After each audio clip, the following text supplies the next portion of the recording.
Asian न्यूजमध्ये आपलं स्वागत आहे. मी अनिस अहमद. पॉचे ठळक बातम्या.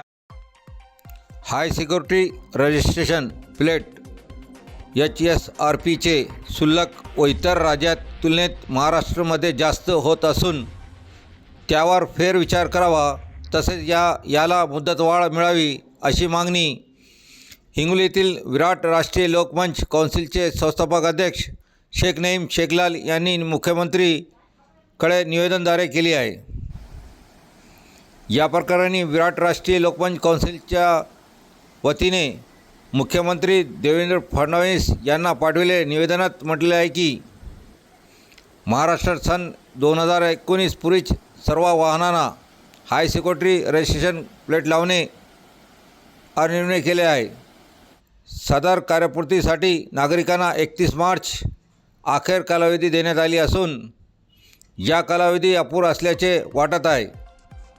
या कार्यपूर्तीसाठी कालावधी वाढवून मिळावी, तसेच हाय सिक्युरिटी रजिस्ट्रेशन प्लेटचे शुल्काची आकारणी इतर राज्यात तुलनेत गुजरात राज्य दुचाकीसाठी 160 रुपये, 3 चाकीसाठी 200 रुपये, 4 चाकीसाठी 460 रुपये, अवजड वाहनासाठी 480 रुपये, तर महाराष्ट्र राज्यात दुचाकीसाठी 450 रुपये, 3 चाकीसाठी 500 रुपये, तर 4 चाकीसाठी व अवजड वाहनासाठी 759 रुपये शुल्क आधारित केलेले आहे.